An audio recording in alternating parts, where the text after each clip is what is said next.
বিসমিল্লাহির রহমানির রহিম। আমরা শুরুতেই আল্লাহর কাছে দোয়া করছি, আল্লাহ তাআলা শহীদ ফেলানীকে জান্নাতুল ফেরদৌসের মেহমান হিসেবে কবুল করুক, আল্লাহুম্মা আমিন। শহীদ ফেলানীকে যেদিন কাঁটাতারে ঝুলিয়ে রাখা হয় এবং ভারতীয় বাহিনী বিএসএফ যখন পাখির মতো গুলি করেছিল এবং শহীদ ফেলানীকে যখন কাঁটাতারে ঝুলিয়ে রেখেছিল এবং তার যে রক্ত পড়ছিল, সেদিন শুধুমাত্র কুড়িগ্রামে রক্ত পড়েনি, সারা বাংলাদেশের জমিনে সেদিন রক্ত পড়েছিল। এবং সেদিনের মাধ্যমে শহীদ ফেলানীকে কাঁটার তারে ঝুলিয়ে রাখার মাধ্যমে পুরো বাংলাদেশকে ঝুলিয়ে রাখা হয়েছিল। বাংলাদেশের সার্বভৌমত্ব সেদিন হারিয়েছিল। এবং 2011 সাল থেকে আমরা দেখতে পেয়েছি বাংলাদেশে ভারতের আধিপত্যবাদ কিভাবে এখানে চাপিয়ে দেওয়া হয়েছিল। আমরা আর স্বাধীন ছিলাম না। বাংলাদেশের সব কিছুই ভারত থেকে নিয়ন্ত্রিত হতো। আমরা ছিলাম ভারতের একটা সাপ্লাইট কলোনির মতো। এখানকার আমাদের সংস্কৃতিকে ধ্বংস করে দেওয়া হয়েছে। আমাদের এখানকার রাজনৈতিক যে সংস্কৃতি সেটাকে ধ্বংস করে দেওয়া হয়েছে। আমাদের অর্থ ব্যবস্থাকে ধ্বংস করে দেওয়া হয়েছে।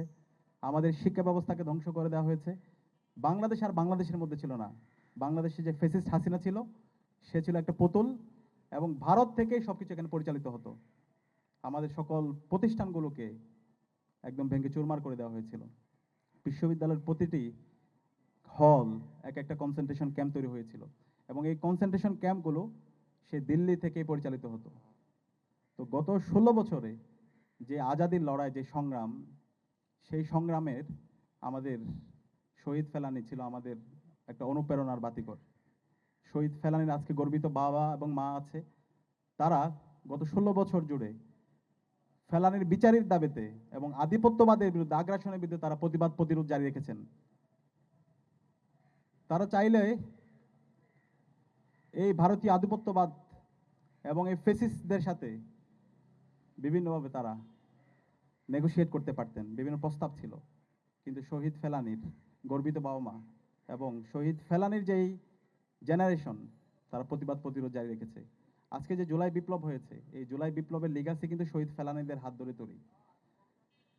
আমরা যখন ক্যাম্পাসে ছিলাম, আপনারা জানেন 2024 সালে এই ঢাকা বিশ্ববিদ্যালয়ের বটতলায় আমরা কোরআন পাঠের আসর করেছিলাম। এই কোরআন পাঠের আসর যারা করেছিল, যে সমস্ত শিক্ষার্থীরা কোরআন পাঠের আসর করেছিল, সেই সমস্ত শিক্ষার্থীদেরকে এবং সেই ডিপার্টমেন্টগুলোতে বিশ্ববিদ্যালয়ের পক্ষ থেকে শোকজ নোটিশ দেওয়া হয়েছিল। তো আমরা যখন খোঁজ নিচ্ছিলাম এবং আমরা যখন প্রশ্ন করছিলাম তৎকালীন বিশ্ববিদ্যালয়ের ভিসি ফেসিস্ট মাকসুদ কামালকে, তখন মাকসুদ কামাল বলছিল তার কাছে এম্বাসি থেকে দিল্লির তাবেদাররা, দিল্লির দালালরা এম্বাসি থেকে তার কাছে চিঠি পাঠাইছে, এই ঢাকা বিশ্ববিদ্যালয় বটতলায় যে কোরআন তেলাওয়াতের আসর করা হয়েছে, সেই কারা করেছে তাদের বিরুদ্ধে যেন বিশ্ববিদ্যালয় শোকজ, তাদের বিরুদ্ধে ব্যবস্থা গ্রহণ করে, তাদেরকে যেন বহিষ্কার করে।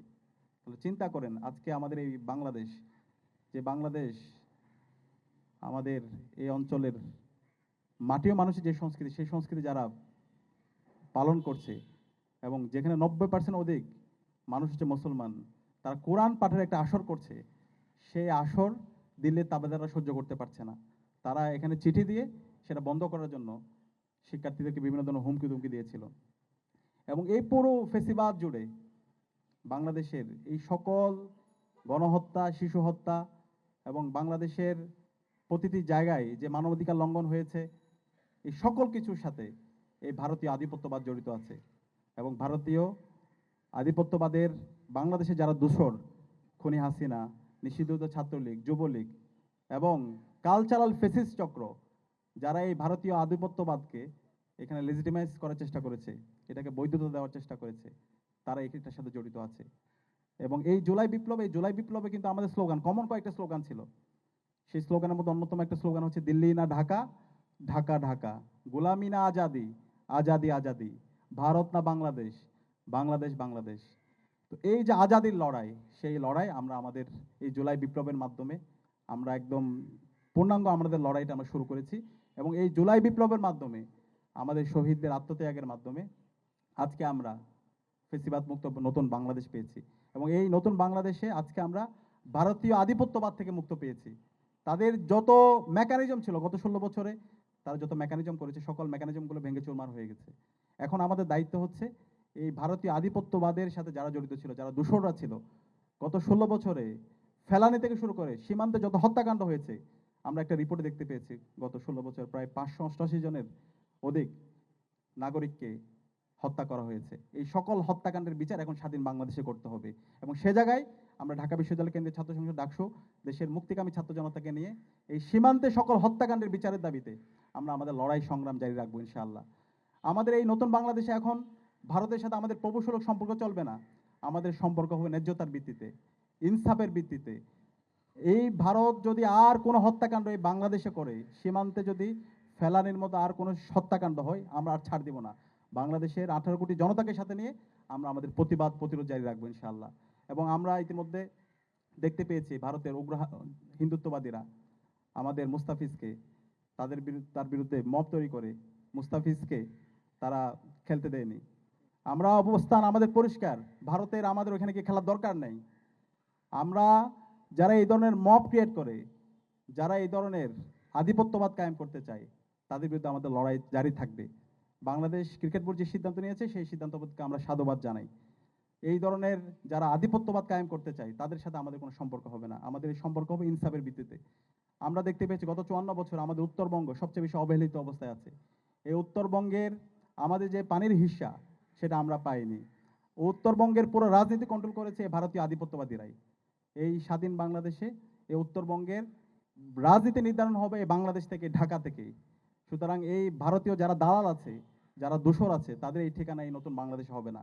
এবং সে জায়গায় জুলাইয়ের যে প্রজন্ম, সে প্রজন্ম আমরা ঐক্যবদ্ধ আছি। আমরা ঐক্যবদ্ধভাবে আমাদের ইনসাফের লড়াই, এই আধিপত্যবাদের বিরুদ্ধে যে লড়াই, আগ্রাসনের বিরুদ্ধে যে লড়াই, সে লড়াই আমরা জারি রাখবো। এবং এই আধিপত্যবাদের বিরুদ্ধে, আগ্রাসনের বিরুদ্ধে কথা বলতে গিয়ে আমাদের জাতীয় নেতৃবৃন্দকে আমরা হারিয়েছি। এই জাতীয় নেতৃবৃন্দদেরকে যারা হত্যাযজ্ঞ করেছে এবং সর্বশেষ আমাদের শহীদ উসমান হাদি ভাইকে হত্যার অন্যতম কারণ হচ্ছে এই ভারতীয় আধিপত্যবাদের বিরুদ্ধে কথা বলা, আগ্রাসনের বিরুদ্ধে কথা বলা। এবং শহীদ উসমান হাদির যারা হত্যাকারী আছে তারা আজকে ভারতে পালাইছে। এবং আছে খুনি হাসিনা, যে এই জুলাই বিপ্লবে গণহত্যা এবং শিশু হত্যা করেছে, আমাদের 2000 ভাই বোনকে শহীদ করেছে, 40,000 আমাদের ভাই বোনকে গুম খুন করেছে। এবং গত 16 বছরে বাংলাদেশে গুম খুন, আয়নাগর থেকে শুরু করে শিক্ষার্থীদের উপর নির্যাতন নিপীড়ন করেছে। এই খুনি হাসিনাকে আজকে ভারতীয় দিল্লির তাবেদাররা তারা তাকে আশ্রয় দিয়েছে। আমরা বলতে চাই এই খুনি হাসিনাকে বাংলাদেশে ফিরিয়ে দিতে হবে, শহীদ ওসমান হাদি হত্যাকারীদেরকে বাংলাদেশে ফিরিয়ে দিতে হবে এবং তাদের সবাইকে এই স্বাধীন বাংলাদেশে বিচারের আওতায় নিয়ে আসতে হবে। ইতিমধ্যে খুনি হাসিনার রায় এসেছে, তাকে মৃত্যুদণ্ড দেওয়া হয়েছে। খুনি হাসিনাকে দ্রুত দেশে এনে তার রায় কার্যকর করতে হবে। এই জায়গায় যদি ভারত সরকার এই খুনিকে, এই ভারতীয় যারা দালাল আছে তাদেরকে আশ্রয় দেয়, তাহলে ভারতের সাথে আমাদের যেভাবে ডিল করতে হয় সেভাবে আমরা ডিল করব। আমরা আশা রাখবো এই খুনি ফ্যাসিস্ট হাসিনা এবং তার দোসরদেরকে দ্রুত সময়ের মধ্যে তারা বাংলাদেশে ফিরে দেবে এবং তাদেরকে আমরা বিচার আওতায় নিয়ে আসবো। একই সাথে ফেলানি থেকে শুরু করে সীমান্তে যতগুলো হত্যাকাণ্ড হয়েছে, এই সকল হত্যাকাণ্ডের বিচার এই স্বাধীন বাংলাদেশে আমাদের করতে হবে।